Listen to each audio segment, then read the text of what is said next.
Добро пожаловать на вторую часть, и сейчас мы поговорим о башне. В ней размещалось 3 члена экипажа. Наводчик, я сейчас на его месте, командир позади меня и заряжающий, где сейчас находится оператор. На месте наводчика... тесновато, но бывало и хуже. Сиденье можно поднимать и опускать, чтобы ваша голова находилась на уровне прибора наблюдения. Основной прибор — это стереоскопический дальномер. У него 2 окуляра. Ну, вы знаете, стерео значит 2. Стереоскопический дальномер работает по принципу фокусного расстояния. Наводчик знает основное значение прибора. Это расстояние между 2 головками дальномера снаружи танка. Одна из них поворачивается по горизонтали, образуя нужный угол для точки пересечения на цели. Наводчик знает, под каким углом расположено зеркало, знает базу дальномера и, используя тригонометрию, может точно рассчитать, на каком расстоянии находится цель. По сути, вы направляете на цель несколько линий, расположенных V-образно. Этот процесс называется полет гусей. Надо сказать, что у немногих людей была нужная острота зрения, поэтому армия отказалась от таких дальномеров и стала использовать дальномеры двойного изображения, которые работают по схожему принципу. 2 линзы, тригонометрия, но вместо одного изображения там 2, накладываемых одно на другое. Тип снарядов выбирается на панели слева. Настройка визора, конечно же, осуществляется до того, как танк вступает в бой. Здесь можно включить прибор ночного видения и выбрать рабочую шкалу. Определение расстояния до цели осуществляется с помощью этих приборов. Дальномер с 7,5-кратным увеличением.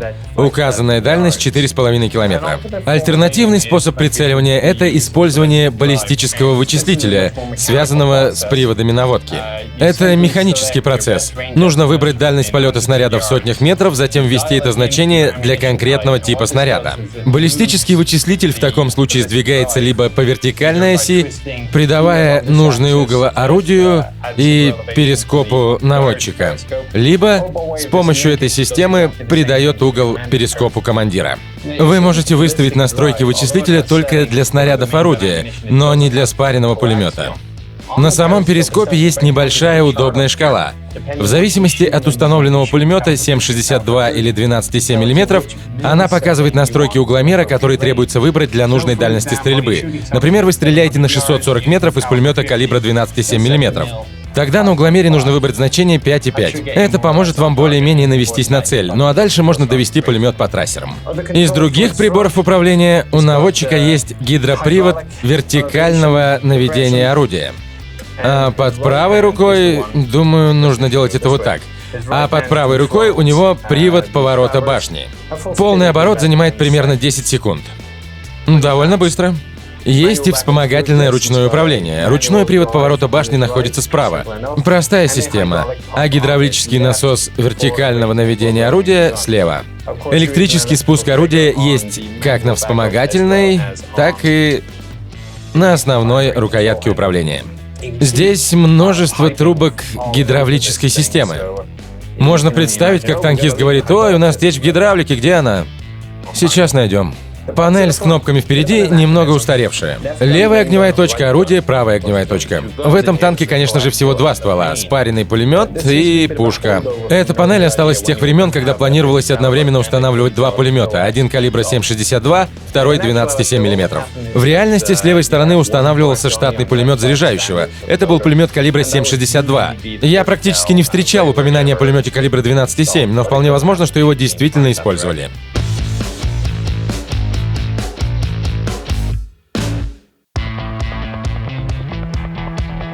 Основное орудие — 90-мм пушка Т-119И1, более позднее название М-36. И это еще один пример неразберихи в американских обозначениях. Если сказать 90-мм пушка М-36, то о чем идет речь? О самоходке М-36, то есть истребителе танков Джексон? Или все же о самом орудии? Эту пушку разработали как замену для орудия М-3, устанавливавшегося на М-36 Джексон.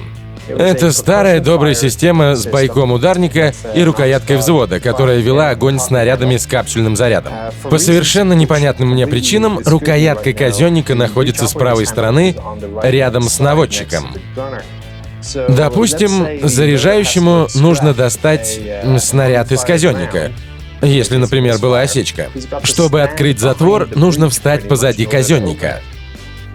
Это очень опасно, если орудие не выстрелило сразу. Это может быть запоздалый выстрел.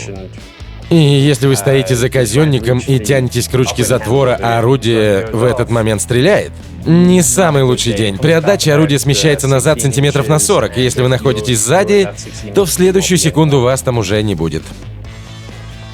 Также впереди есть две отметки квадранта наводчика, которые используются для стрельбы с закрытых позиций. Он похож на секстант. Там есть спиртовой уровень, и вам нужно выставить рассчитанные значения для угла наведения орудия, а затем поднять или опустить его, чтобы привести уровень на казённике в нужное положение. Так как система гидравлическая, вертикальное наведение осуществляется очень быстро, всего за 6 секунд от верхнего до нижнего положения. Вверх орудие поднимается максимум на 19 градусов, вниз — на 5. По американским стандартам это совсем мало. Хоть здесь и установлена гидравлическая система, орудие не стабилизировано. Почему? Не знаю. Армия США отказалась от использования стабилизаторов после танка М4.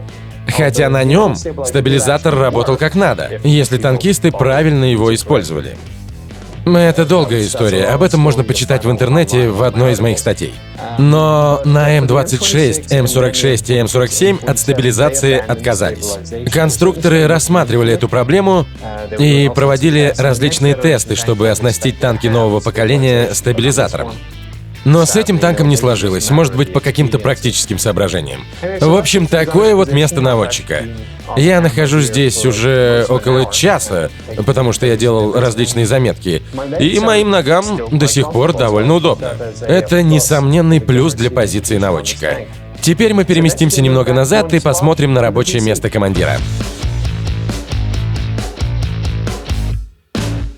Итак, мы на сидении командира, или, к сожалению, на позиции командира. Машина находится в рабочем состоянии, а вот система регулировки сидения командира нет. Я просто сложил его, чтобы не мешало. Но обычно у него был небольшой рычажок сбоку, чтобы поднять или опустить сиденье. Для обзора у командира есть командирская башенка. В ней установлено 5 основных смотровых приборов и перископический смотровой прибор прямо перед ним. Из-за соединения баллистического вычислителя со смотровым прибором командира, командирская башенка не вращается. У командира есть рукоятка управления. Она отвечает и за поворот башни, и за наведение орудия. Она немного странная, и пользоваться ей не так просто, как с современными джойстиками. Но с ее помощью командир может развернуть башню и помочь наводчику прицелиться гораздо быстрее. Позади командира, в задней части башни, находятся 3 вещи. Во-первых, 4 снаряда второй очереди. Снаряды держатся на гайках-барашках, чтобы они не свалились на голову командиру при езде по очень неровной поверхности или если мехвод резко затормозит. Ниже установлена радиостанция ANVRC3, а сзади — вентилятор. Конечно, тут оставили место для циркуляции воздуха, и вентилятор выдувает его через крышу башни. Отмечу, что ограждающих устройств тут нет. Командир находится совсем рядом с наводчиком, но это типично для танков того времени. Больше ничего особо интересного на месте командира нет. 2 плафона, один над орудием, а другой слева, между командиром и заряжающим. Остальные игрушки командира находятся снаружи, так что я сейчас поднимусь наверх и расскажу про них. Итак, я высунулся наружу из люка вполне приемлемых размеров, и передо мной устройство на крыше башни. Шкворень для пулемета калибра 12,7 мм. Здесь есть подставка, чтобы зафиксировать ствол пулемета, когда он не в боевом положении. Тогда пулемет не будет мотать из стороны в сторону при езде по пересеченной местности. Люк позади очень простой откидной конструкции с запирающим рычагом. Позади него находится бронированный кожух вентилятора. А еще дальше большой ящик для дополнительного снаряжения, в основном вещмешков. Личное снаряжение обычно хранится в башне. На крышу башни посмотрели, и сейчас я перемещусь на место заряжающего.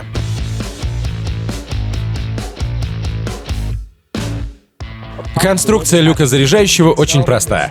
В откинутом положении крышка фиксируется обычным запирающим рычагом.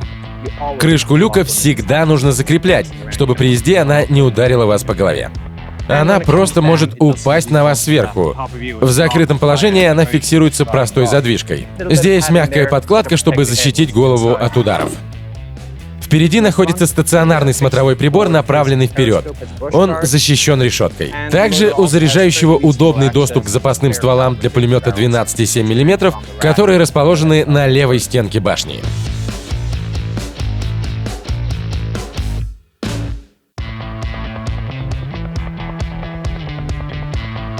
Итак, я на месте заряжающего, и здесь с эргономикой начинаются проблемы. Да, рост у меня 6,5 футов, или 1 метр 98 сантиметров. И я довольно высокий для обычного танкиста. Но все же это одна из самых тесных позиций заряжающего из всех американских машин, в которых я побывал. Если я буду стоять на полу башни, то ее крыша будет примерно вот на таком уровне. Но даже если я сижу, мне все равно приходится наклоняться, чтобы не удариться о крышу. Так что даже не таким высоким танкистам, скорее всего, было здесь тесновато. Места недостаточно, в частности, потому что здесь установлена подбашенная корзина с вращающимся полом. Если вы помните, сначала на танке М4 устанавливались полноценные подбашенные корзины. Затем отдельные их элементы, а когда появились М24 и М46, пол башни убрали вообще. Заряжающему приходилось следить за тем, чтобы ему не отрубило ноги при повороте башни. На этом танке его ноги в безопасности. Но для этого пришлось пожертвовать свободным местом. Боезапас: 11 снарядов в первой очереди хранятся вертикально, 2 из них находятся рядом с командиром. 4 снаряда второй очереди находятся над радиостанцией. А еще 1 снаряд расположен рядом с заряжающим в правом нижнем углу ниши башни. Ну а 12-й снаряд, скорее всего, уже будет заряжен. Полный боезапас состоял из 71 снаряда. Остальные снаряды едва видны через подбашенную корзину. Они уложены горизонтально по бокам корпуса. Пол башни подо мной крепится на петлях. Его можно поднять и убрать в сторону. Снаряды были специально разработаны для орудия М36. Оно могло вести огонь снарядами от ранней версии 90-мм пушки М3. Но пушка М3, конечно же, не могла использовать более поздние варианты. Например, бронебойные снаряды Т-33 для пушки М36. Снаряды удерживаются запирающим механизмом. Просто поднимаете защелку, которая освобождает снаряд. В теории вы должны его достать. Думаю, эти снаряды никто не доставал уже много лет. Ага. Застрял, ничего себе. И опять же, здесь очень тесно. Вы можете видеть, как тут мало места, чтобы поднять и удобно уложить снаряд. А затем вам понадобится хороший упор и грубая сила, чтобы затолкать снаряд в казённик.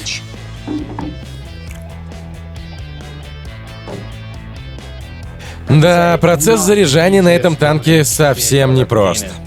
Перед заряжающим установлен спаренный пулемет, как я говорил, либо калибра 7,62, либо 12,7 мм. Но обычно это 7,62. Ниша для хранения боеприпасов для пулемета достаточно широкая, чтобы в ней поместились патроны калибра 12,7 мм. Это часть системы, которая соединяет механизм вертикального наведения орудия с баллистическим вычислителем, который мы видели на позиции наводчика. Для безопасности справа от заряжающего установлены 2 устройства, 2 механизма блокировки.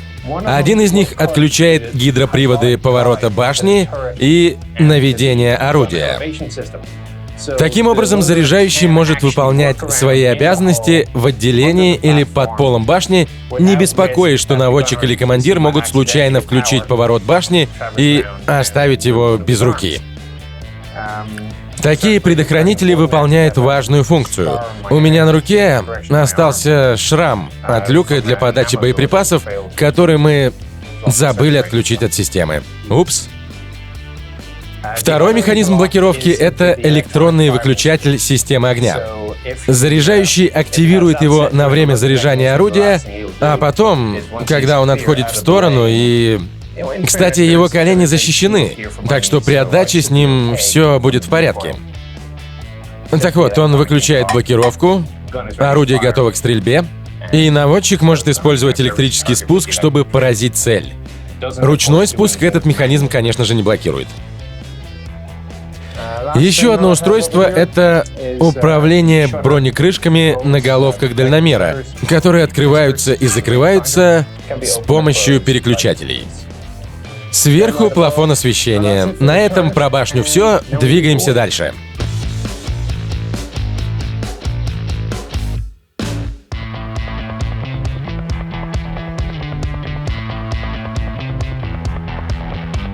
Итак, я забрался в носовую часть машины через люк мехвода, и есть места и получше. Здесь довольно тесно. Сиденье можно поднимать и опускать. Сейчас оно в нижнем положении. С первого взгляда может показаться, что здесь просторно. Это потому, что перед мехводом почти ничего нет, ни элементов управления, ни приборной панели, ничего такого. Конструкторы приложили усилия, чтобы обеспечить мехводу комфорт. Здесь есть мягкая подкладка под левым плечом и на крышке люка. Педаль газа находится в углублении, так что ваша нога не соскользнет. А вот левая нога стоит довольно свободно. Пятка стоит на аварийном люке и переключатели дальнего и ближнего света. Если вы помните, в очень старых автомобилях свет переключается ногой, и это как раз такой случай. Две педали, рабочий тормоз и акселератор. Чтобы нажать на педаль тормоза, нужно убрать ногу с педали газа далеко назад и поставить ее на тормоз. Причиной отсутствия приборов управления перед мехводом является то, что управление осуществляется с помощью одной ручки. У нее есть официальное название, но все знают ее как поворотную ручку. Она похожа на рукоять управления истребителя F-16. Чтобы переключить передачи, ручку нужно двигать вперед или назад. В переднем положении включается нейтральная передача. Вы не можете двигать ручку влево или вправо на нейтральной передаче, пока не нажмете на ладонный выключатель. В нейтральном положении при нажатом выключателе машина будет разворачиваться на месте. А сейчас я хочу вкратце рассказать о развороте на месте. В английском его исторически называют нейтральным разворотом, потому что включена нейтральная передача. Но сегодня этот термин часто заменяет фразой «опорный разворот». Это не совсем правильно, потому что при таком развороте блокируется одна гусеница, а вторая вращается вокруг нее. Дело здесь в современных передачах. Если вы заглянете в боевой устав 2160, написанный во времена шасси М113 и М60, то ручной сигнал для нейтрального разворота выглядит примерно так. И в его обозначении действительно написано «разворот на нейтральной передаче». Это может запутать современных танкистов, служащих на Абрамсах, потому что они будут понимать его как опорный разворот. Проблема в том, что на новых трансмиссиях, например, на Абрамсах или Брэдли, для разворота на месте нужно переключить рычаг коробки в специальное положение. А так как буква «Н» уже была занята нейтральной передачей, пришлось придумывать новое название и решили обозначить положение как «P», что означает «опорный разворот». Так что в наши дни, если вы хотите развернуть танк на месте, например, Абрамс, вы выполняете опорный разворот. В итоге выросли целые поколения американских танкистов, которые думают, что это синонимичные термины, но не знают, что такое разворот с блокировкой на самом деле. Можно говорить, что это неправильно, но можно сказать, что это просто изменение в языке. Итак, о передачах. Нажимаем на ладонный выключатель, тянем рычаг назад. Это низший диапазон.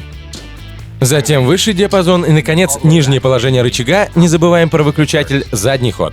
Направление влево и вправо довольно просто. Теперь о других устройствах. Внизу справа от сидения мехвода находится ручной газ.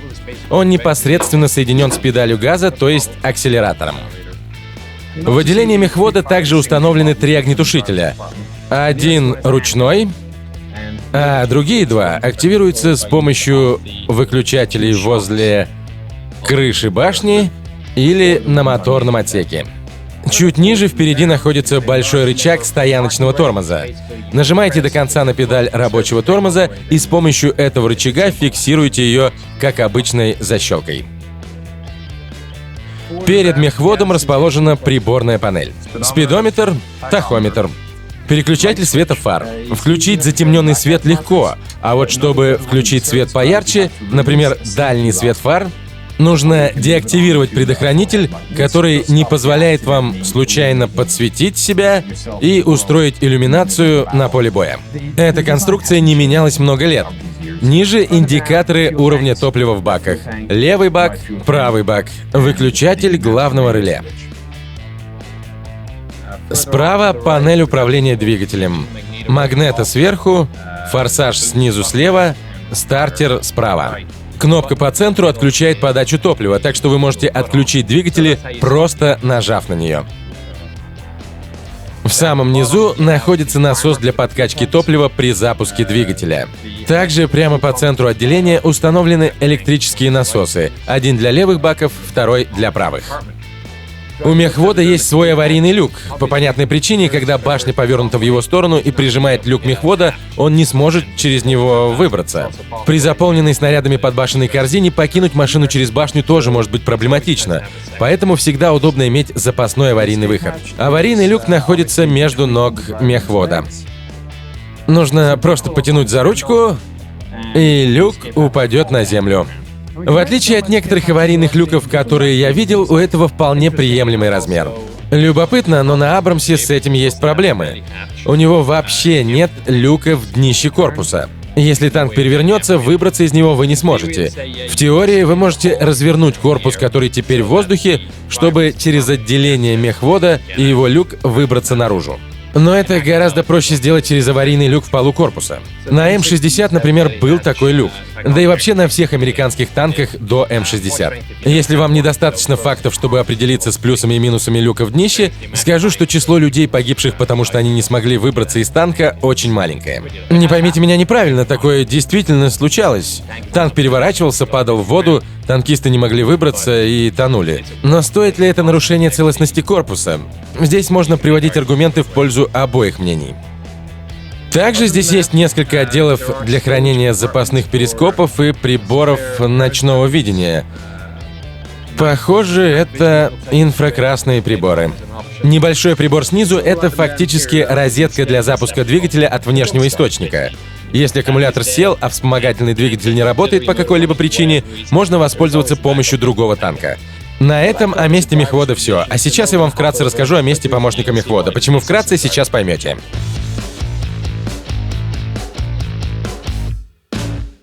Последнее рабочее место в танке — это позиция помощника мехвода в правой передней части корпуса. Странно, но никаких приборов управления у него нет. Нельзя выбирать направление танка, нет педалей тормоза или газа. Он может управлять танком только если выгонит мехвода со своего места.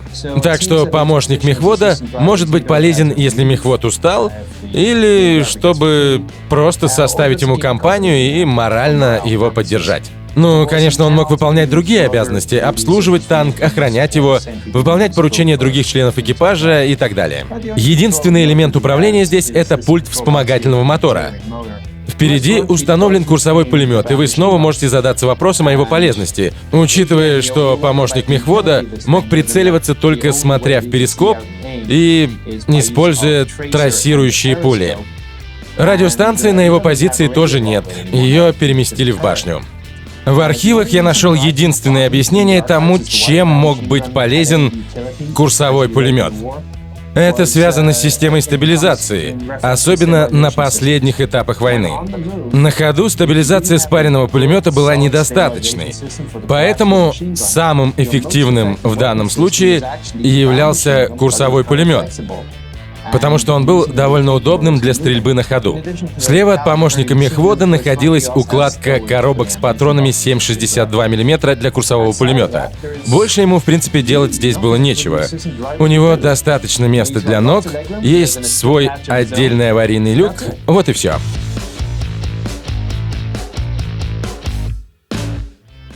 М-47 никогда не был танком, который хотела видеть армия США. Но из-за танковой паники в рядах южнокорейской армии было построено 8576 таких машин в период с июля 1951 года по ноябрь 1953. В то же время работы над проектом среднего танка Т-48 продолжались успешно. Они начались в конце 50-го года. В этом танке армия США была заинтересована больше, поэтому его производство запустили в самые краткие сроки под обозначением М-48. В итоге армия осталась с огромным количеством танков в рабочем состоянии и малым пробегом, которые оказались больше не нужны. Поэтому многие из них оказались на службе в иностранных государствах в рамках военной помощи. Некоторые танки вошли в состав смешанных боевых единиц, а многие даже снимались в кино. На их борта наносили немецкий прямой крест и делали их похожими на танки «Тигр». В то время стандарты в киноиндустрии были немного другими. С течением времени танк модифицировали. В самой последней модификации 90-мм пушку заменили на 105-мм. Вместо бензинового двигателя установили дизельный. Из экипажа исключили курсового стрелка, на его месте стали хранить снаряды. На этом мы заканчиваем наш рассказ о М-47. Если у вас появятся вопросы, вы можете найти в интернете техническое руководство ТМ-9718А или обратиться к местному представителю Детройтского арсенала или американской локомотивной компании. Увидимся в следующей серии.